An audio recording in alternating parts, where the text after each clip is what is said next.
Ladies and gentlemen, I'd like to have you help me welcome an incredible businessman, an incredible teacher, and an incredible individual to lecture and share with thousands of people all across the nation and all across the globe.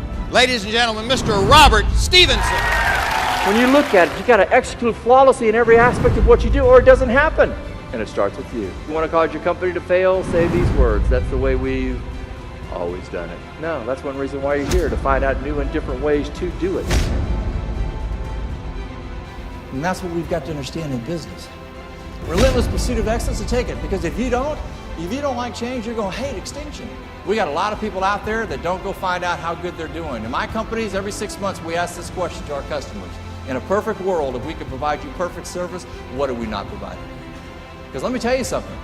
A customer will not pick up the phone today and call you and complain. You know what they do? They leave. And getting them back is harder. The top 10 employers in 1960, the top 10 employers last year, one is still on the list. See, the why is what you guys are all about. One is still on the list. So I've had the opportunity to interview over 10,000 employees, managers, and senior executives in over 250 different industries. I've run companies. I've sold, as I said, in over 20 countries, and I've run my own sales organizations. And so I have an understanding of what I'm talking about. This is not stuff that I've just studied. These are real life experiences that I'm going to be sharing with my audience. And I think that they have a real appreciation for that.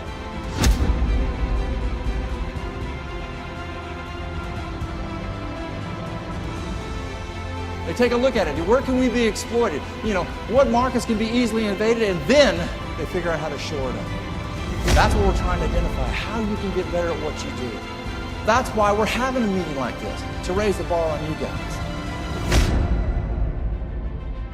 This is why people bring me in. The average lifespan of a multinational corporation in the United States is 40 years. Just 40 years. Japan and Europe, 12.5. You got to be kidding me. Yeah, we got to raise the bar. If you do what you've always done, you'll be gone. And that's my concern. You've got to understand that future success is not inevitable because of past triumphs. Tell me what you're going to do for me tomorrow. One of my clients, I remember Joe Mullins at Anheuser-Busch, he says, Rob, change is not a way of life, it is life. I said, Joe, why did you share that with us? He said, we know what's going to happen. We've decided to do it faster than our competition. That's the attitude that we're looking for.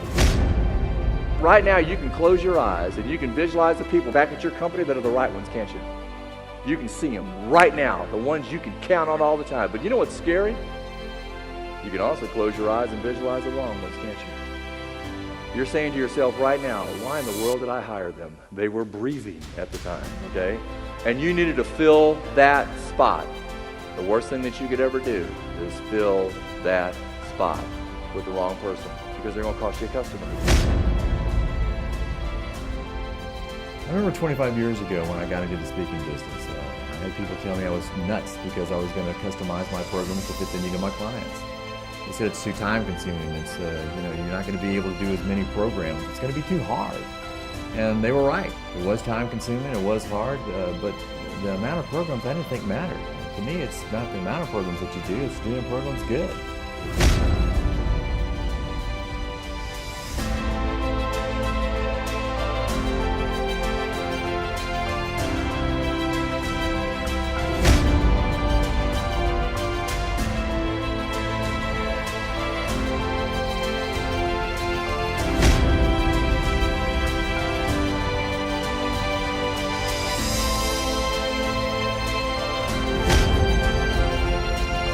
I remember I was doing a program for FedEx Freight, and we were in Vegas, and there was about 2,500 executives in the room, and the senior vice president of marketing got up, and he said, if you see a freight truck driving down the highway that has any other name on it other than FedEx, that's my freight.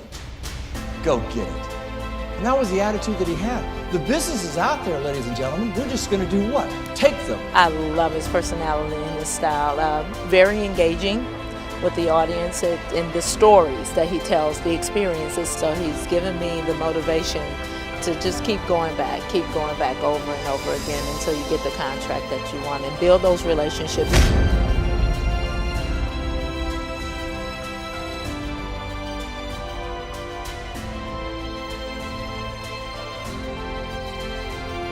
Smart people learn from their mistakes. Wise people learn from others.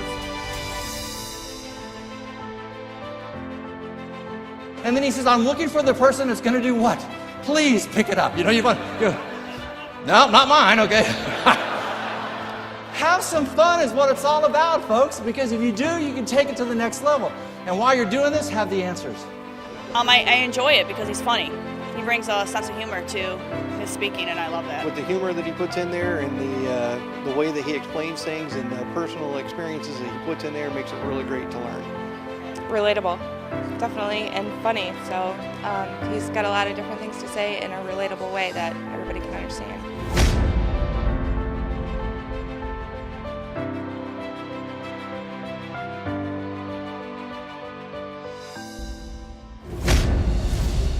Choices in America are everywhere, and you've got to have the product selection or they will be gone. You don't think so, folks? Starbucks. You can buy coffee 19,000 different ways, not counting the 5 different types of milk that you can put in there. Why? Because the customers demanded it. Choices. Tropicana. 10 years ago, they had 2 types of orange juice. Now they sell 24. Why? Customers demand it. Choices. Arby's opened in 1964 with 1 roast beef sandwich. Now they sell over 30. Most of them are not roast beef. Choices. Ted Turner took CNN to every major network in the United States. ABC, CBS, and NBC had a 92% market share. They threw him out. They said, get out of here, you stupid billboard salesman. Who wants to listen to news 24 hours a day? That is a stupid idea. He walked up on a silver platter and he only wanted to participate, and they kicked him out. He sold that stupid idea for $7 billion.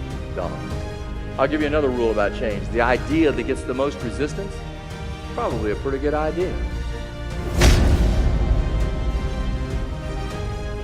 Now, everybody's got your right over your left or left over your right. Switch. Is that not disgusting? You're sitting there going, oh, that's just weird. And if you did it that way for 6 months, the other way would feel like. See, that's one of the problems we have when we talking about change and the relentless pursuit. Sometimes it takes a while before any change will feel right. So when someone's talking to you in the meetings in the next few days about how you can do this better and that better, don't try and tell me what's wrong with that. Try and tell me what's right with that so you can get better and make more money.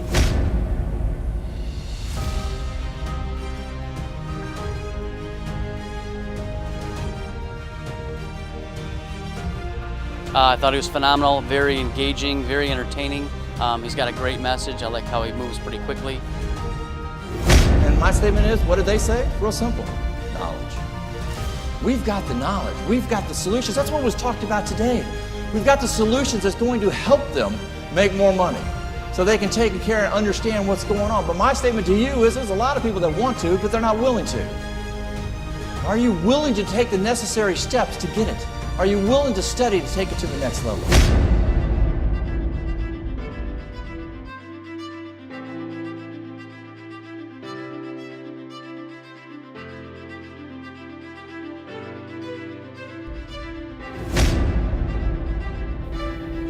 Anybody 25 years old? Let's see if I can do it. I gotta see somebody. Anybody?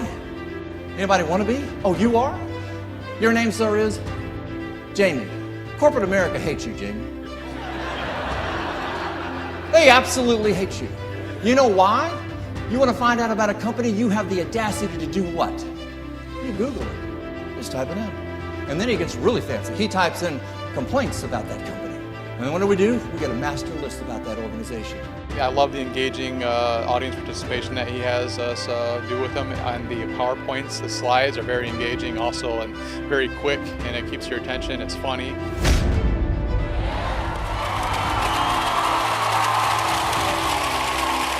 Five.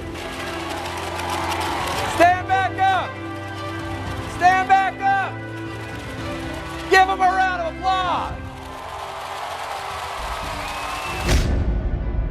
Inspire them and motivate them. I love doing that, but then I want to give them things that they're capable of doing when they get home. Style is engaging. Everything he talks about you can relate to on a daily basis. I'm definitely going to take a lot of the stuff he talks about back home, so it's good stuff. It's the how-to that's most important. It's the content of telling them, here are the tangible things that you can do when you go back to your office that's going to make you successful. And by doing that, I feel you're going to have a valuable program that I can deliver. He's awesome. He was mentioning things that we never thought of in different light. Vibrant, energetic, knowledgeable. One thing that's neat about my industry, but also scary about my industry, is that I'm going to be up there for an hour to 2 hours sharing my soul, giving all the experiences that I can to the audience in the room, and at the end, you're going to know how you did. Oh, wow. Thank you. Thanks so much.